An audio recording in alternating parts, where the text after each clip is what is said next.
காவியும் நீரும் கையில் தனிச்சிறப்பும் ஆவேசி போல வடிவம் கொண்டு ஒருத்தி வந்திருக்கிறார் உங்களை சந்திக்க என்று உங்கள் மன்னரிடம் சென்று சொல்லுங்கள். உடனே சொல்லுங்கள். சொல்ல மாட்டீர்களா? விலகுங்கள். யார் அரண்மனை காவலர்களை மீறி ஆவேச கோலத்தில் உள்ளே நுழையும் நீ யார்? புறாவுக்கு உடல் தந்து புகழ் பெற்ற மன்னவரின் வரலாற்றை தேர்காலில் மகனையிட்டு நியாயம் காத்த மனுநீதி சோழனது பெருங்கதையை நீதி நிலக்கணமாய் பெற்று பெருமை வாய்ந்த திருமாவளவன் கரிகால சோழனான பூம்புகாரே எனது ஊர். பெருவணிகன் மாசாத்துவானின் மருமகன். என் பேர் கண்ணகி. உனது முறையீடு என்னவோ? முத்து விளைகின்ற 3 கடல் சூழ்ந்திருக்கும் தென்னகத்தில் மூவர்க்கும் கொட்டி உச்சங்கம் வளர்த்து முக்கொடி நிலையிலே முத்தமிழை காப்பாற்றும் மூவேந்தர் பரம்பரை பெருமை தன்னை மூலியாக்க முடிவுந்த மன்னவனே, எந்த முறையீட்டை கேட்பதற்கு முன் நான் யார் என்று முழுவதும் தெரிந்து கொள்ள. நீ யார்? கண்ணகி. கையில் தனிச்சிறப்புடன் வந்திருக்கும் கண்ணகி. நீதி வலுவான் நெடுஞ்செழிய பாண்டியனை துணிந்து இதயம் துளைக்க வந்திருக்கும் கண்ணகி. என்ன? பாண்டிய மன்னா, ரோமாபுரியில் உள்ள பொது மண்டபத்திலே உங்கள் தூதுவர்கள் இருக்கிறார்கள்.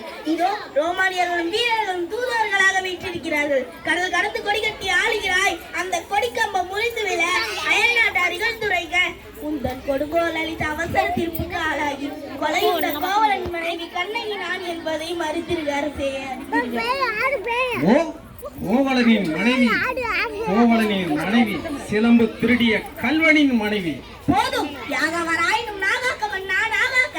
யார் கல்வர்? என் கணவர் கல்வர்? இல்லை இல்லை, அவர் கல்வர் என்று குற்றம் சாட்டியவர்களே கல்வர்கள்.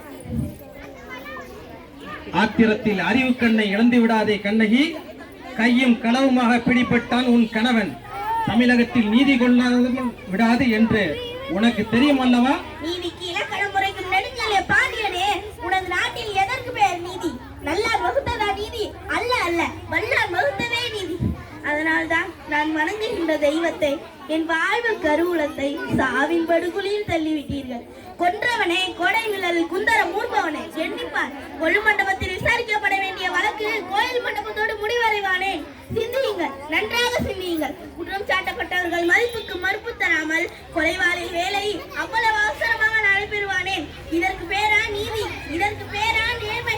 இதற்கு பேரா நியாயம்? இதற்கு பேரா அரசு? உனக்கு பேரா அரண்காக்கும் மன்னன்?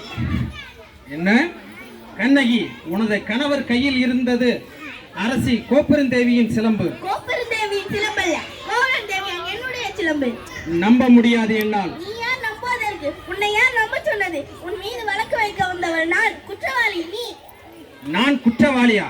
நீ குற்றவாளி. அதனால் தீர்ப்பளிக்கும் உரிமை முன்கை இல்லை. இதோ இருக்கிறார்களே பெருந்தகை பெரியார்கள், இவர்களே இப்போது நீதிபதிகள். இவர்கள் அளிக்கட்டும் நல்ல தீர்ப்பு.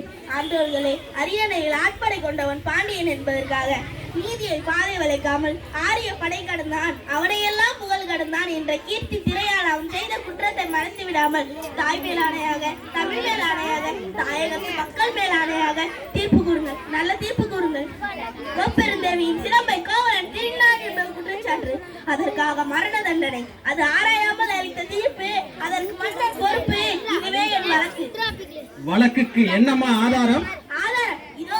இதற்கான மற்றொரு சிலம்பை தான் மணவார் விற்க வந்தார். மாபாவிகள் அவரை கொன்று புவித்து விட்டார்கள். அப்படியானால் தேவி அணிந்திருக்கும் சிலம்பு ஒன்று என்னுடையது. அதற்கு அடையாளம்? அடையாளம் என்னுமா? 1000 கேள்வி என்னை கேட்டு உன்னை குற்றமற்றவனாக ஆக்கிக் கொள்ள துடிக்கிறாயே. இப்படி ஒரு கேள்வி நேருக்கு நேரே நத்தானிடம் கேட்டிருந்தால் நீதி வல்வார் நெடுஞ்செழியன் என்று உனக்கு பேர் நிலைத்திருக்குமே. என் அத்தானின் உயிரும் தங்கி இருக்குமே. அம்மா தேவி, அணிந்திருப்பது ஒரு சிலம்பு உன்னுடையது என்று நிரூபித்து காட்டுவாயா? மெய்பித்து என்ன பயன்? இறந்து போன என் கணவரை எழுப்பி தருவீர்களா? வெட்டுண்ட தலையினை ஒட்டி தருவீர்களா?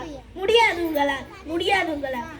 ஆனால் ஒன்று, உயிர் போனதால் தொங்கிவிட்ட என் அத்தானின் தலை போல் உங்கள் தலைகளையும் தொங்க வைக்கிறேன். உங்கள் நீதி போனதா? நேர்மை போனதா? மானம் போனதா? மதுரை பாண்டியா, உனது மனைவி பழைய சிலம்பிலே உள்ள பறவைகள் முத்துக்களா மாணிக்கங்களா? முத்துக்கள், அதுவும் கொற்கை முத்துக்கள். என்னுடைய சிலம்பிலே உள்ளவை மாணிக்க பறவைகள். அப்படியா? எங்கே பார்க்கலாம்? தேவி, இப்படி கொடு. இதே பார். பார்த்தாயா? முத்துக்கள்.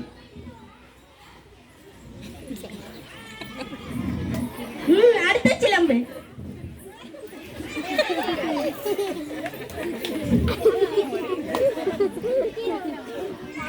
மாணிக்கங்கள். மாணிக்கங்கள் அல்ல, ரத்த துளிகள். தர்மத்தின் கண்கள் வடிக்கின்ற ரத்த துளிகள். மாணிக்கங்கள். அமைச்சர்களே, அறம்பெரும் சான்றோர்களே, இதற்கு என்ன பதில்? தலை தொங்கி விட்டதா? நீதி கவிழ்ந்து விட்டதா? வாய் அடைந்து விட்டதா? நெடுஞ்செழிய பாண்டியனின் ஆரம் பரம் திறம் அத்தனையும் மண்ணோடு மண்ணாக கலந்து விட்டதா? ஏன் இந்த வாட்டம்? மதுரை சிரிக்கிறது பாண்டியா. நீ தலை குனிந்து நிற்பதை பார்த்து தமிழகத்து மறைநூல் திருக்குறள் கேலி பேசுகிறது பாண்டியா. உன் நீதி வழங்கும் செய்தி கேட்டு ஆனை தேனை ஆயிரம் ஆயிரம் எங்கிருந்து வந்தாலும் தலை குனியாமல் அண்ணாந்து வழிநடத்தும் உன் வீரம் எங்கே? கம்பீரம் எங்கே? வெற்றி திருப்பாலம் எங்கே? எங்கே எங்கே மன்னா?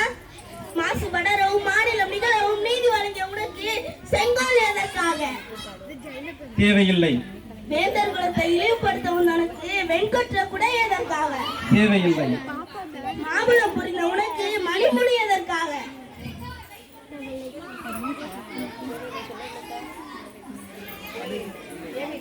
அழு அழு என்னை காலமெல்லாம் அள வைத்த காவலனே, அழு அழு என் காதலனை, என் கண்ணாளனை, என் கண்ணிறைந்த மணவாளனை துடிக்க துடிக்க கொன்று விட்ட பாவி, அழு அழு நன்றாக அழு.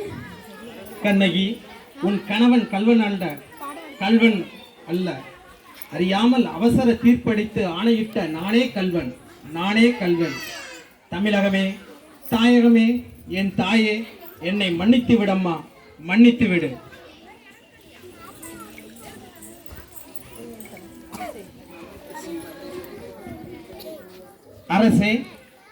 அரசே, நீதி தவறியதால் வளைந்த செங்கோலை உங்கள் உயிரை கொடுத்து நிமிர்த்தி விட்டீர்களா? அரசே, நிமிர்த்தி விட்டீர்களா? அழியட்டும், அழியட்டும், எல்லாம் அழியட்டும். என்னை கண்ணீரில் மூழ்கடித்த மதுரையை